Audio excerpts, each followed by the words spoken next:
Hello बच्चों। Hello ninth वाले बच्चों, कैसे हैं? तो बहुत सारे बच्चे बहुत जल्दी जल्दी बहुत सारे कमेंट करते हैं। ओके कि सर ये चैप्टर बना दो, वो चैप्टर बना दो, टीसू पढ़ा दो, फिर से और कौन सा चैप्टर का नाम ले रहे हैं, पॉलिनोमियल्स पढ़ा दो। यस यस, सारे चैप्टर्स हम पढ़ाएंगे, थोड़ा लाइन से चलेगा ना भाई। ऐसा तो नहीं कि टीसू तुरंत पढ़ा दे एक चैप्टर और एक लेक्चर इसका बना दे, एक लेक्चर उसका बना दे। तो हम लोग जैसा कि फंडामेंटल यूनिट पढ़ रहे थे, इसको खत्म कर लेते हैं। ज्यादा से ज्यादा 3 लेक्चर्स होंगे इसके, फिर इसको फिनिश कर लेते हैं, फिर टीसू पे चलेंगे। ओके, और मैथ में, साइंस और मैथ दोनों आएगा, मैथ में पॉलिनोमियल ही चलेंगे। ठीक है, आप सबको ये बात हम मानते हैं हमेशा, और ऐसे ही आप दिल खोल के कमेंट करते रहो। चलो अच्छी बात है, आप अगर कम्युनिकेट करते हो तो। चलिए बच्चों, तो पढ़ाई चालू करते हैं। पढ़ाई चालू करने से पहले आप सभी को मैं विश करता हूं a very good morning to all of you. बहुत बहुत सुंदर सा गुड मॉर्निंग आपको, क्योंकि अभी बज रहे हैं सुबह के 3 और चालू करते हैं हम लोग अपना कहानी। ठीक है, तो हम आ गए हैं लेके अगला lecture, fundamental unit of life का सेकंड लेक्चर। फर्स्ट लेक्चर अगर आपने नहीं देखा है तो आप डिस्क्रिप्शन बॉक्स में जाओ, पहले फर्स्ट देखो फिर सेकंड में आओ। चालू करने से पहले मैं हूं विकास सर और ये है हम सबका चैनल विद्यास्त्री वाले सर। तो हमने फर्स्ट लेक्चर में आपको पढ़ा दिया होगा अभी तक कि सेल क्या होता है, व्हाट इज सेल, सेल का types of cell, unicellular, multicellular, organism के टाइप। उसके बाद आपको सेल के 3 पार्ट्स पढ़ाएंगे, प्लाज्मा मेम्ब्रेन, वो न्यूक्लियस और साइटोप्लाज्म। जिसमें प्लाज्मा मेम्ब्रेन हमने पूरा पढ़ा दिया होगा और सेल वॉल भी पढ़ा दिए होंगे। ठीक है, तो चलिए आगे पढ़ना हम लोग को न्यूक्लियस।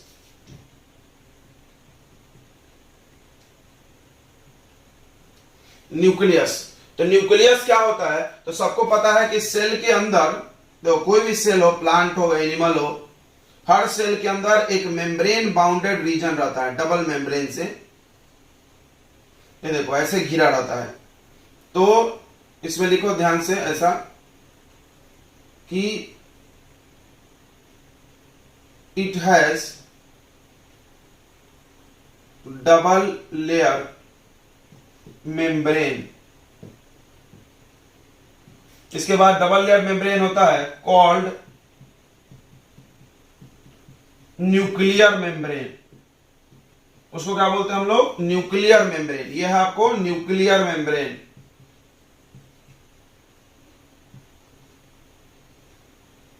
पहली बात समझ में आ गया, आगे देखते हैं। आगे ध्यान से सुनो, जो एनिमल सेल होता है उसका न्यूक्लियस सेंटर में होता है, लेकिन प्लांट सेल का न्यूक्लियस सेंटर में नहीं होता है। याद रखना, एनिमल सेल का न्यूक्लियस बीच में होता है, प्लांट सेल का न्यूक्लियस बीच में नहीं होता है।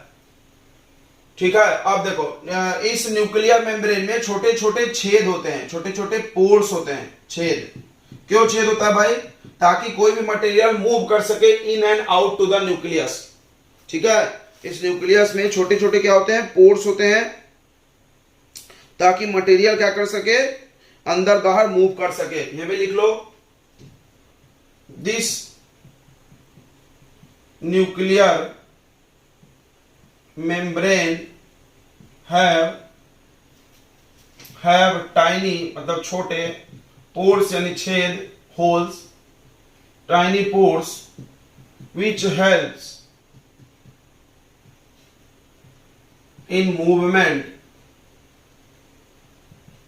of materials in or out to the nucleus। Nucleus के अंदर और बाहर। ध्यान सुनो, अब न्यूक्लियस के अंदर क्या होता है? तो न्यूक्लियस के अंदर ऐसे उलझा हुआ धागा जैसा कुछ रहता है, इसको बोलते हैं क्रोमैटिन। क्रोमैटिन, ठीक है, क्या बोलते हैं? क्रोमैटिन। तो क्या होता है क्रोमैटिन भाई? तो देखो ध्यान से, क्या बोल रहे थे? Nucleus has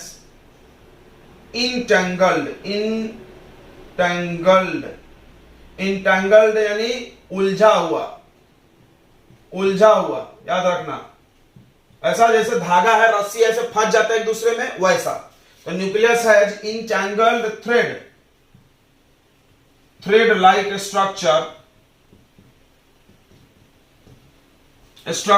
called chromatin। याद रखो, और एक बात, जब सेल डिवाइड होता है, देखो आपको पता होना चाहिए कि हम लोग का सेल क्या होता है, बड़ा होता है, फिर डिवीजन होता है, उसमें सेल डिवीजन होता है। एक सेल टूट के 2 बनता है, 2 से 4 बनता है। इसी तरह हमारी हाइट बढ़ी थी, हम लोग छोटे से पैदा होते इतना बड़ा कैसे हो गए, तो सेल डिवीजन हुआ। यानी सेल टूट टूट के 2, 4, 10 ऐसे होते रहता है, तो सेल डिवीजन होता है सेल में, याद रखना। तो जब सेल डिवीजन होगा तो ये जो क्रोमैटिन है, ध्यान सुनना, यह है क्रोमैटिन। क्रोमैटिन क्या होता है भाई, क्रोमैटिन एक धागा जैसा स्ट्रक्चर होता है। ये पेयर्स में ऐसे अरेंज हो जाते हैं। क्या में अरेंज हो जाते हैं, पेयर्स में।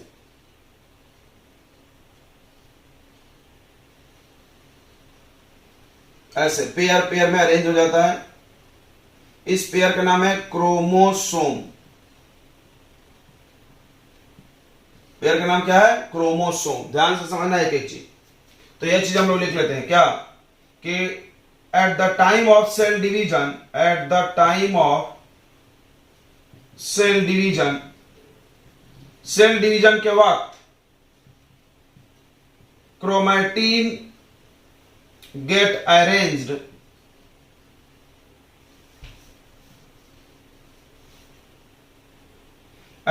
in pairs called chromosome. Chromosome ये नाम याद कर लेना, क्रोमोसोम, ठीक है। ध्यान समझना, क्रोमोसोम क्या होता है, तो न्यूक्लियस के अंदर पाया जाता है। कब पाया जाता है, मतलब होता तो हमेशा है, लेकिन पहले उलझा रहता है। उलझा है तो उसका नाम अलग है, बाद में पेड़ में जम गया तो अलग नाम होता है, क्रोमोसोम होता है, ठीक है। आगे सुनो, क्रोमोसोम काहे का बना होता है, प्रोटीन का। Chromosome is made by protein. Chromosome protein होता है। हर क्रोमोसोम पे होता है डीएनए। हर क्रोमोसोम पे क्या बना होता है, डीएनए, ठीक है। और डीएनए का टुकड़ा होता है जीन्स।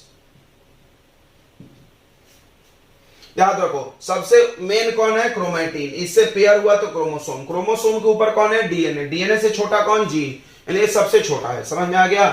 ये सारा नाम न्यूक्लियस से जुड़ा हुआ है। इतने नाम आप अवश्य सुने होंगे। चलो एक एक हम लोग करके देखते हैं। तो ये समझ में आ रहा है न्यूक्लियस की कहानी। ये न्यूक्लियर मेम्ब्रेन होता है, डबल मेम्ब्रेन से घिरा होता है। इसके अंदर क्या होता है, न्यूक्लियस के अंदर, न्यूक्लियस के जैसा धागे जैसा स्ट्रक्चर होता है, उसका नाम क्रोमैटिन है। जब सेल डिवीजन होगा तो ये पेयर्स में अरेंज हो जाएगा, उसको क्रोमोसोम बोलते हैं। क्रोमोसोम के ऊपर डीएनए बना होता है। डीएनए में क्या होता है, इंफॉर्मेशन होता है, सूचना होता है। काय का, इस सेल को कैसे बनाना है, इस सेल को कैसे काम कराना है, वो सारा इंफॉर्मेशन, पूरा इंफॉर्मेशन डीएनए में है, राइट। तुमने सुना होगा कि अपने फादर मदर का जो कैरेक्टर है, गुण है, वो काय में होता है, डीएनए में। चेक करके हम लोग पता कर सकते हैं। तो डीएनए के अंदर सारे खासियत, सारे क्वालिटीज होते हैं, सारे प्रॉपर्टीज होते हैं सेल का। और डीएनए के छोटे टुकड़े को क्या बोलते हैं, जीन बोलते हैं। बहुत सारा कैरेक्टर को मिला दो तो डीएनए। ये मिटा दें, नोट कर लिया ना आपने। पेन पेपर लेकर नोट्स बनाते जाए। सभी लोगों से बार बार एक ही निवेदन करते हैं।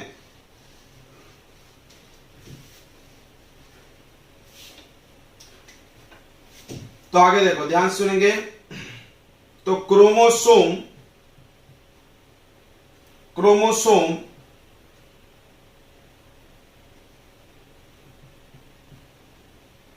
क्रोमोसोम है डीएनए। डीएनए का पूरा नाम क्या होता है बताओ।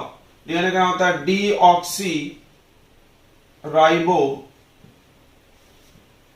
Nucleic acid.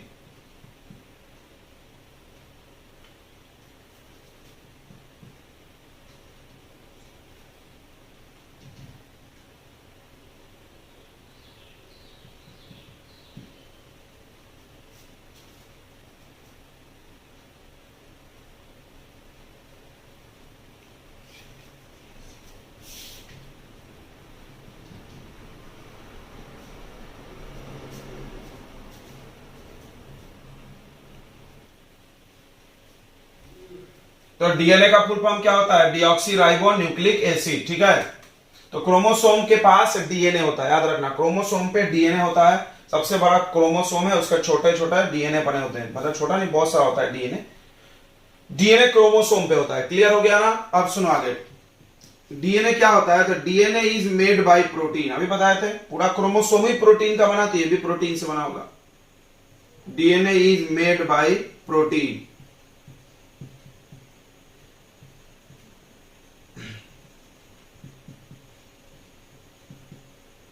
उसके बाद सुनेंगे डीएनए क्या करता है। तो डीएनए ट्रांसफर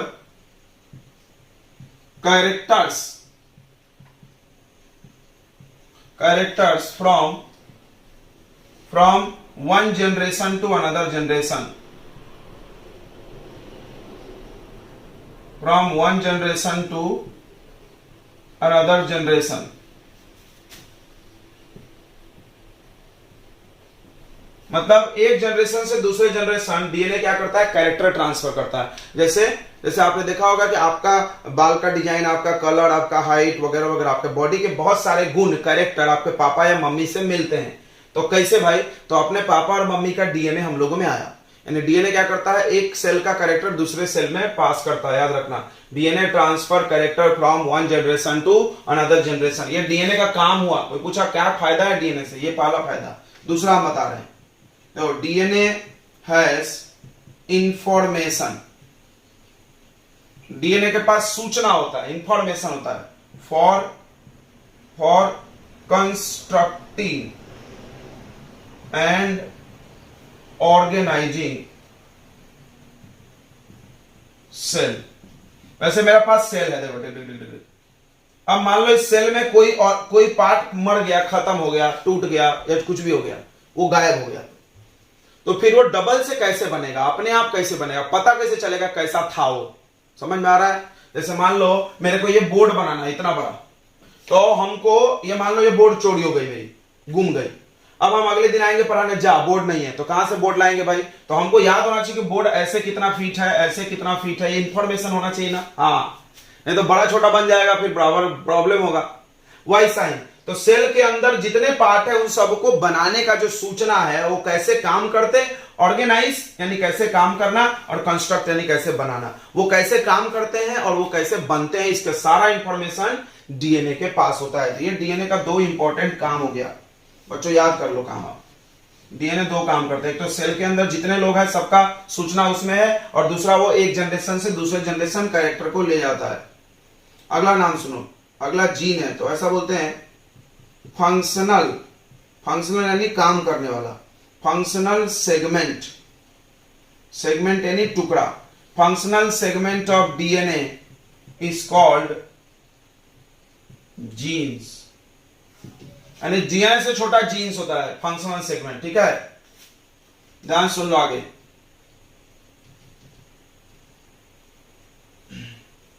जीन्स क्या होता है भाई, तो जीन्स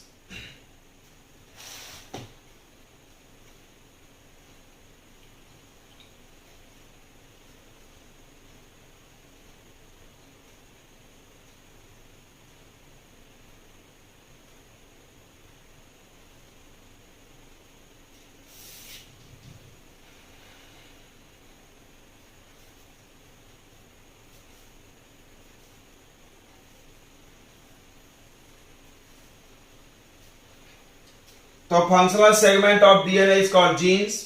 जीन्स को हम लोग यूनिट ऑफ हेरिडिटी भी बोलते हैं।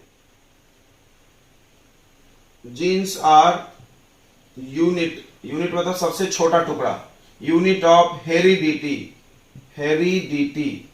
हेरिडिटी क्या होता है, हेरिडिटी का मतलब होता है transfer of character from one generation to another generation. Note कर लो, ट्रांसफर ऑफ हेरिडिटी यानी transfer of character from one generation to another generation.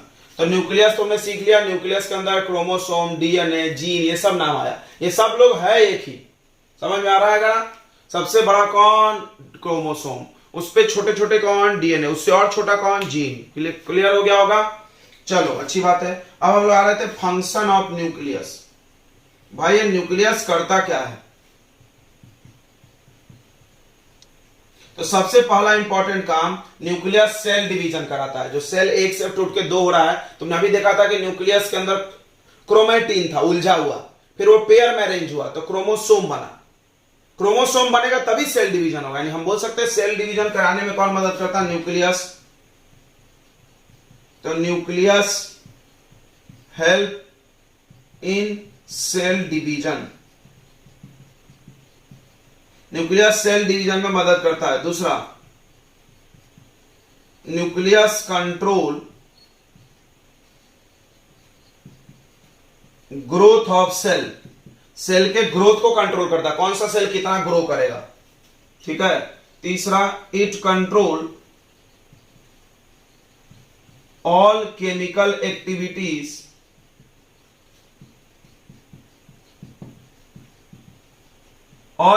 Activities inside the cell, cell के अंदर जितने भी केमिकल एक्टिविटी हो रहा है, कुछ भी रिएक्शन फिएक्शन कुछ भी हो रहा है, वो सारा केमिकल एक्टिविटी कौन कंट्रोल करता है, न्यूक्लियस। न्यूक्लियस बहुत इंपॉर्टेंट पार्ट है सेल का। ठीक है बच्चों, आप नोट कर लो, अगला हम लोग पढ़ते हैं फिर।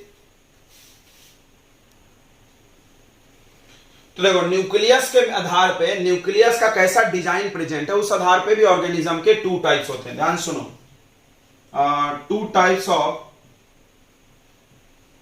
इसी न्यूक्लियस में ही है, 2 types of organisms on the basis of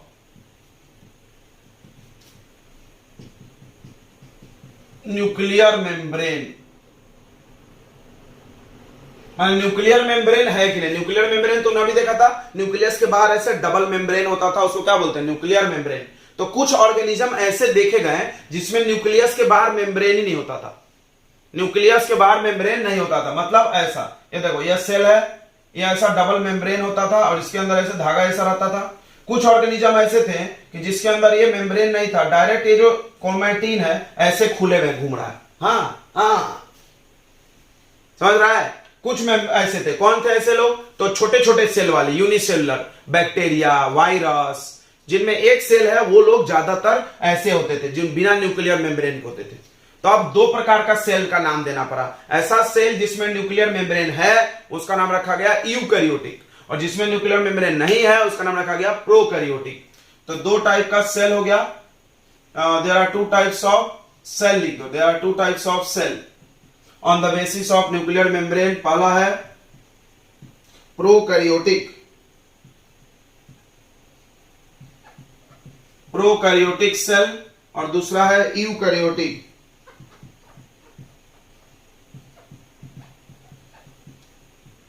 अब हम लोग प्रो और यू में डिफरेंस पढ़ सकते हैं। देखो, प्रोकैरियोटिक और यूकैरियोटिक बुरा उल्टा है, मतलब अलग है एक दूसरे से। प्रोकैरियोटिक सेल और यूकैरियोटिक सेल, ध्यान सुनेंगे। प्रोकैरियोटिक सेल का डेफिनेशन क्या है, डेफिनेशन यहां से निकालना, इस वर्ड को याद कर जाओ, न्यूक्लियर मेम्ब्रेन। यानी वैसा सेल जिसमें न्यूक्लियर मेम्ब्रेन प्रेजेंट नहीं है, उसको क्या बोलेंगे हम लोग, prokaryotic cell. The cell in which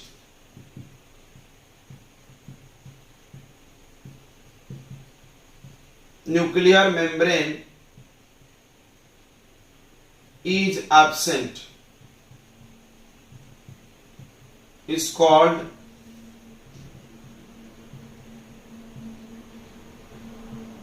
prokaryotic cell. इधर देखो, इसमें क्या लिखेंगे, present, the cell in which nuclear membrane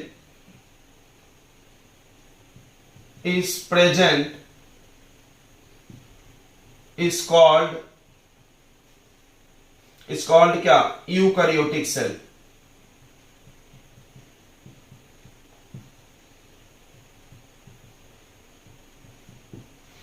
okay, चलो पहली बात समझ में आ गई। दूसरा पॉइंट, ध्यान सुनो, दूसरा पॉइंट सुनो। प्रोकैरियोटिक सेल अभी हमने बताया था बैक्टीरिया, वायरस इसमें होता है, तो इनके सेल की साइज छोटी रहती है। द साइज ऑफ सेल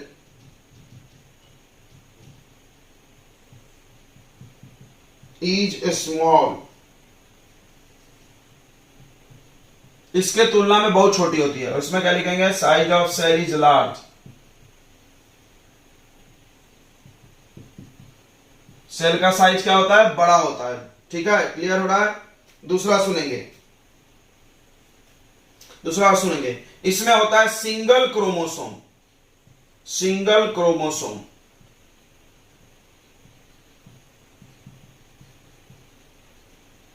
मतलब इसके अंदर वो जो पेयर बताया था ना हमने, एक ही रहेगा, एक। इसमें ढेर सारे रहते हैं। हमारे में देखो, हम लोग ह्यूमन है, ह्यूमन के अंदर ये वाला सेल होता है। जो भी मल्टी सेलर है ना, ज्यादातर लोग मल्टी मल्टी जिसमें ढेर सारा सेल है, वो सब में यू होता है। यूनिसेलर में प्रो आता है। अभी हम लोग वो पॉइंट लिखेंगे। तो क्या हो गया कि हम लोगों के अंदर एक क्रोमोसोम कितना होता है, 23। प्लांट में अलग होगा, एनिमल में अलग होगा, हमारे ह्यूमन में 23 है पेयर, 23 पेयर।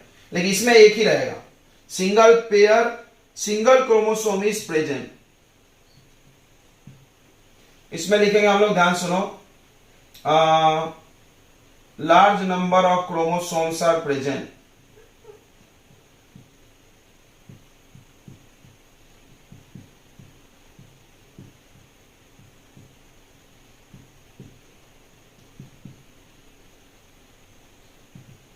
बहुत सारे क्रोमोसोम होते हैं, ठीक है। उसके बाद सुनो,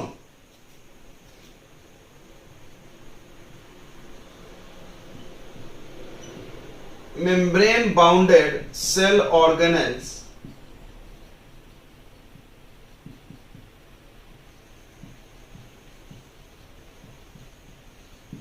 मतलब देखो, हर सेल के अंदर छोटे छोटे ऑर्गेनेल्स होते हैं। ऑर्गेनेल्स यानी पार्ट, सुना होगा आपने। सेल के अंदर होता है माइटोकॉन्ड्रिया, सेल के अंदर होता है गोल्गी बॉडी, सेल के अंदर होता है इंडोप्लाज्मिक रेटिकुलम। नहीं सुने तो अभी हम लोग पढ़ेंगे, ठीक है। हर सेल के अंदर छोटे छोटे पार्ट्स होते हैं, हिस्से होते हैं जो सेल का काम करते हैं, उनको बोलते हैं सेल ऑर्गेनेल। तो इसके अंदर जो सेल ऑर्गेनेल होता है उसमें भी मेम्ब्रेन नहीं होता, यानी समझ जाओ इसमें कहीं मेम्ब्रेन नहीं। देखो, न्यूक्लियस में मेम्ब्रेन नहीं, उसके अंदर जो ऑर्गेनेल है माइटोकॉन्ड्रिया वगैरह, उसमें भी मेम्ब्रेन नहीं है। इसमें होता है membrane bounded cell organelles are present.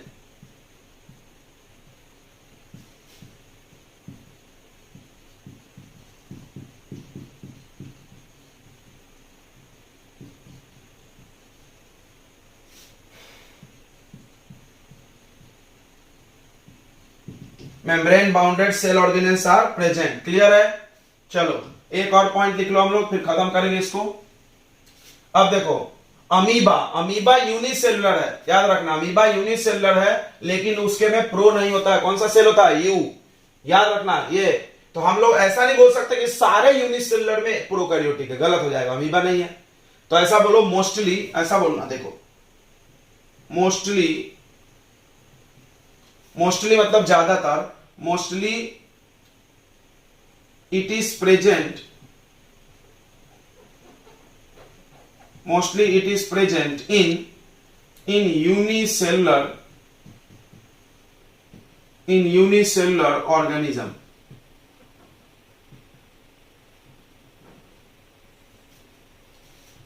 इसमें mostly it is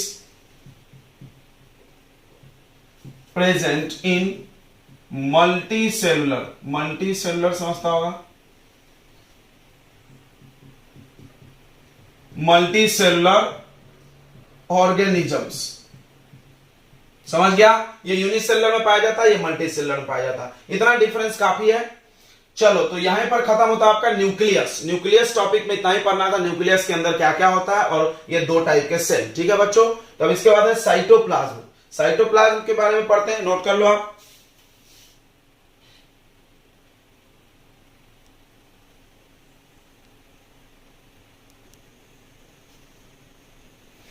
तो देखो बच्चों, आगे हमने ये लिख के रख लिया है क्योंकि थोड़ा टाइम कम लगेगा। तो आपको हमने एक चीज बताया था चैप्टर के स्टार्टिंग में कि सेल जो होता है उसको देखते हैं माइक्रोस्कोप से, राइट, कंपाउंड माइक्रोस्कोप से। बट सेल के अंदर हर चीज कलरलेस होता है, रंगहीन। तो दिखेगा कैसे? तो तुम पानी देखो और पानी के अंदर कुछ दिख रहा है क्या? नहीं। क्यों भाई? क्योंकि उस में कोई कलर नहीं है। तो अब क्या करेंगे, हम बाहर से कुछ कलर डालते हैं ताकि सेल के अंदर के जो पार्ट्स है उनको देखा जा सके। समझ में आ रहा होगा ना? तो हमने क्या किया, देखो क्या क्या डाल सकते हैं, याद रखना, आयोडीन सोल्यूशन, सेफ्रेनिन सोल्यूशन और मिथाइलिन ब्लू। ये 1 मार्क का क्वेश्चन हो जाता है। ये डाला जाता है सेल में बिफोर मेक इट स्लाइड, मतलब स्लाइड बनाना अगर तुमको सेल का, और सेल को अगर देखना है माइक्रोस्कोप से तो तुमको क्या करना होगा, ये सब सोल्यूशन ऐड करना है। क्यों ऐड करते हैं? To stain the cell, stain यानी कलर बनाना, ठीक है, रंग प्रदान करने के लिए स्टेन करना। तो क्या होता है, ये सेल के अंदर एक पार्ट होता है जो कलर प्रदान नहीं होता है, वो कौन सा होता है? साइटोप्लाज्म, जो पानी जैसा होता है, लिक्विड सेल के अंदर ना एक लिक्विड होता है, सेल सूखा सूखा नहीं होता, क्या बोला देखो, the fluid present inside the cell, cell के अंदर, पूरे सेल के अंदर एक लिक्विड होता है, भरा रहता है, उस लिक्विड का नाम क्या है, साइटोप्लाज्म। और ये साइटोप्लाज्म में कलर डालने पे स्टेम नहीं होगा, बाकी ऑर्गेनेल्स हो जाएंगे। सेल के अंदर छोटे छोटे पार्ट्स हैं, न्यूक्लियस, क्रोमोसोम, ये माइटोकॉन्ड्रिया, ये सब कलर हो जाएगा, अलग अलग देख के समझ में आएगा, समझ में आ रहा होगा। तो जैसे मान लो ये सेल है, ध्यान समझो, इसके अंदर पूरा ऐसा लिक्विड जैसा भरा है फ्लूइड, इसको क्या बोलते हैं, साइटोप्लाज्म। इसके अंदर ये माइटोकॉन्ड्रिया है मान लो, तो कलर जाएगा और इसको कलर्ड बना देगा, तो हमको दूर से देख के समझ में आएगा कि ये माइटोकॉन्ड्रिया कुछ है वहां पे, समझ गया ना, ओके। तो all cell organelles are present inside the cytoplasm, इसी साइटोप्लाज्म के अंदर सारे सेल ऑर्गेनेल होते हैं। साइटोप्लाज्म में ज्यादा कॉन्सेप्ट नहीं है, एक बार याद रखो कि सेल के अंदर फ्लूइड होता है, उसको बोलते हैं, ओके। अब आते हैं हम लोग सेल ऑर्गेनेल्स पे। सेल ऑर्गेनेल्स, ये नाम बहुत मिलता है इस चैप्टर में। देखो जैसे तुम्हारे बॉडी का काम करने के लिए, हमारे बॉडी में हाथ है, क्या है, organ, hand is a organ, leg is a organ, neck, आंख, नाक, ये सब क्या है, ऑर्गेन्स हैं, ऑर्गेन्स, नाम से ध्यान सुनो। हमारे बॉडी के काम को करने के लिए ऑर्गन है, उसी तरह सेल के अंदर भी काम होते हैं बहुत सारे, खाना बनाना, सांस लेना, एनर्जी देना, वगैरह वगैरह।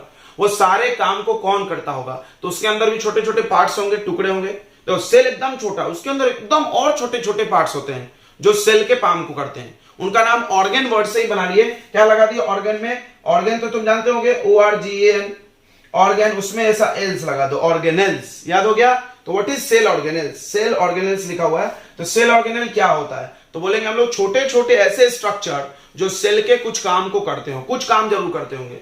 देखो द लगा लेना यहाँ पे, the small structures present inside the cell, छोटे छोटे स्ट्रक्चर जो सेल के अंदर होते हैं, विच परफॉर्म, जो करते हैं क्या, ए पर्टिकुलर, कोई भी एक खास काम, a particular function of cell is called, और सेल ऑर्गेनेल, क्लियर हो गया, इज कॉल्ड सेल ऑर्गेनेल। यानी सेल ऑर्गेनेल क्या है, छोटा सा स्ट्रक्चर है, छोटा छोटा, जो सेल का कुछ काम करता। बहुत सारे ऑर्गेनेल्स होते हैं, हम लोगों को छोटे क्लास में बस 6 पढ़ाए गए, 6 नाम, आप इसको अच्छे से नोट करना, ये 6 नाम रट ही जाना इस चैप्टर के लिए, फिर ये चैप्टर खत्म। तो देखो इंडोप्लाज्मिक रेटिकुलम, पहला नाम है endoplasmic reticulum, endoplasmic reticulum, ER short में बोलते हैं। इसके 2 टाइप होते हैं, 2 प्रकार के इंडोप्लाज्मिक रेटिकुलम सेल में देखे जाते हैं, एक होता है स्मूथ वाला, चिकना होता है, और एक होता है रफ, दूसरा होता है गोल्गी अपैरेटस, तीसरा है लाइसोसोम। तो सबका काम बता देते हैं। इंडोप्लाज्मिक रेटिकुलम में SER फैट बनाता, फैट, और RER क्या करता है, उसको ट्रांसपोर्ट करता है और प्रोटीन बनाता है। तो ये फैट, ये प्रोटीन, याद हो गया सर। गोल्गी अपैरेटस क्या करता है, चीजों को एक जगह दूसरी जगह भेजता है, और लाइसोसोम को बनाता है, इसको ये बनाता है।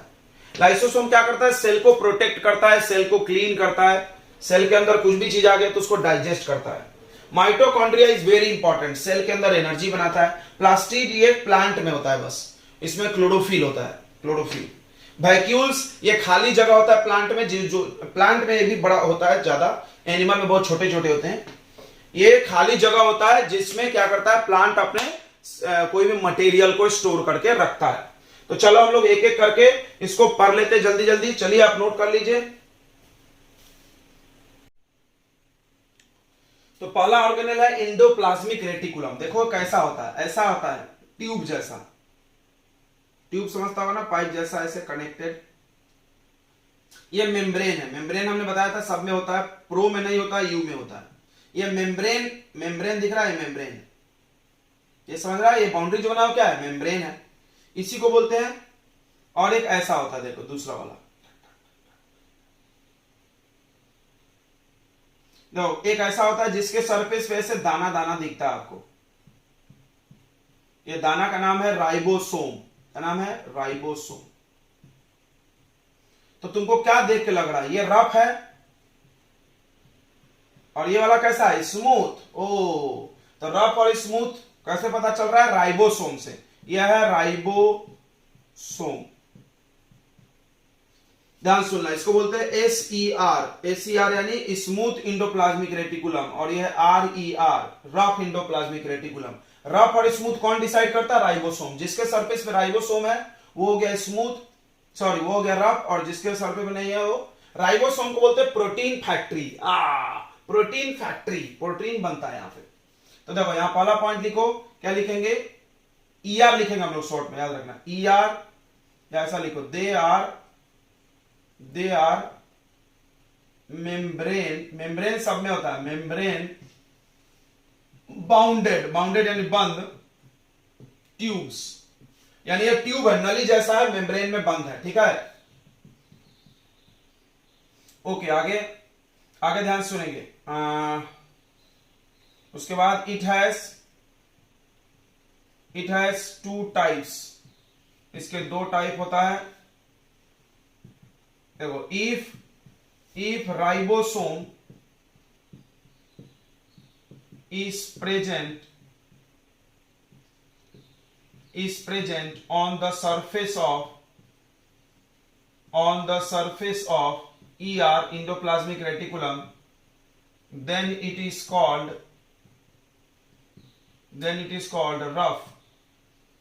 rough endoplasmic reticulum।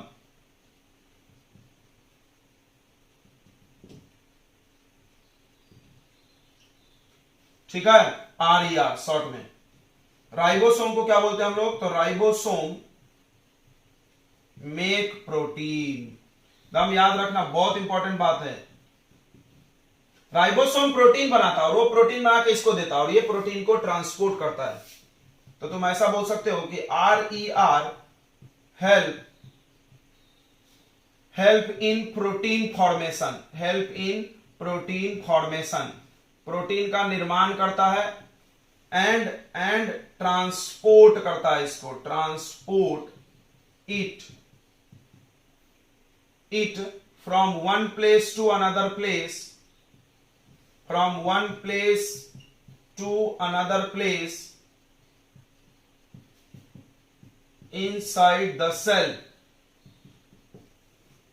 and in nucleus also। ध्यान समझ लेना भैया। तो हम जिस पे डबल स्टार लगा रहे हैं वो सब काम है, फंक्शन हम अंत में नहीं लिखेंगे। तो ये क्या होता है? ये मेम्ब्रेन है, तो समझ गया तुमको। इस पे ऐसे राइबोसोम प्रेजेंट होते हैं। अगर राइबोसोम है तो रफ बोलेंगे। राइबोसोम इज प्रोटीन फैक्ट्री, याद रखना, प्रोटीन फैक्ट्री लिख लो। राइबोसोम प्रोटीन बनाता है, ठीक है। और ये प्रोटीन बनाने के बाद इसको देता है, ये मदद करता है। मदद कैसे? आप मेरे घर में आके, मेरे घर में रह करके कुछ काम कर रहे हो, तो हम आपकी मदद कर रहे हैं कि नहीं कर रहे हैं? कर रहे हैं ना यार, मेरे ही मकान में तुम रह रहे हो, तो ये मदद कर रहा है क्योंकि राइबोसोम इसी के सरफेस पे है। तो याद रखना, RER प्रोटीन नहीं बनाता, RER मदद करता है। और क्या करता है? ये प्रोटीन बना के इसको देता है, तो ये ऐसे घुमाते घुमाते इधर भेजता होगा। तो यहां प्रोटीन डालेगा तो यहां पहुंचा देगा सेल के अंदर, एक जगह से दूसरे जगह, नहीं तो न्यूक्लियस को भी ये प्रोटीन देता है, ठीक है। न्यूक्लियस में भी यही भेजता है। अब आगे बढ़ते हैं, देखो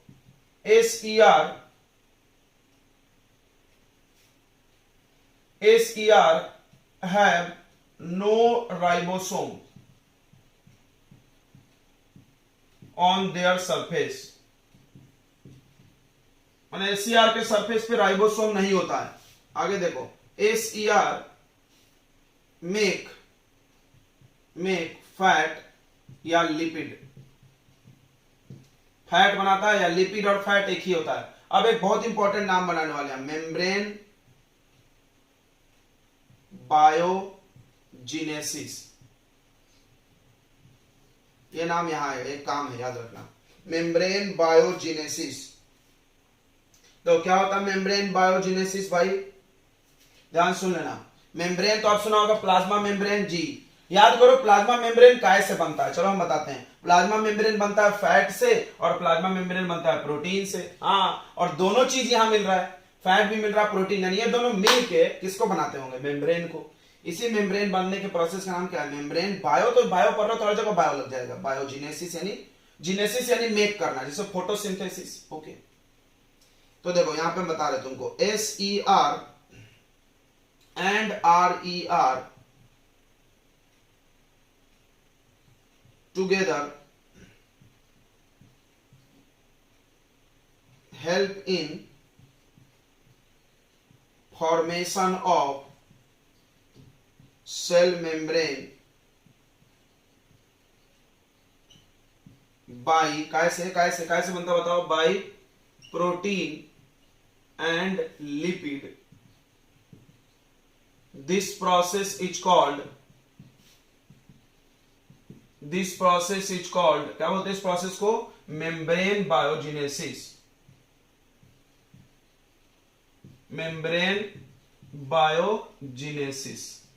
ओके, ये 1 मार्क क्वेश्चन बनता है बच्चों, ये 1 मार्क क्वेश्चन बन सकता है, मेम्ब्रेन बायोजेनेसिस। तो देखो डबल स्टार वाले जितने लिखो सब काम है। आरईआर क्या करता है, प्रोटीन बनाता है, ट्रांसफर करता है। एसीआर क्या बनाता है, फैट बनाता है। एसीआर एक और काम करता है, मिटा दे। ओके, मिटा तो दिया सर, आप फिर भी पूछते रहते हैं। हाँ, तो आप नोट कर लिए होंगे। देखो एसीआर क्या करता है, तो हमारे लीवर का नाम सुने हो तुम, लीवर फेल हो जाता है कभी दारू पीने से। हाँ, इतना नाम सुने होंगे फिल्म में। लीवर इधर होता है हमारे बॉडी पे, तो जो भी पॉइजनस चीज आता है, टॉक्सिक, क्योंकि आजकल हम जो भी खाना खाते हैं उसमें केमिकल्स होता है, पेस्टिसाइड होता है, तो उसमें पॉइजन है वो सब, तो उसको हटाने का काम करता है। कौन, एसईआर, याद रखना कौन करता है, एसईआर। तो एसईआर क्या करता है, ध्यान सुनेंगे, SER remove SER of liver cell, liver के अंदर जो एसईआर का सेल है, SER of liver cell remove toxic material from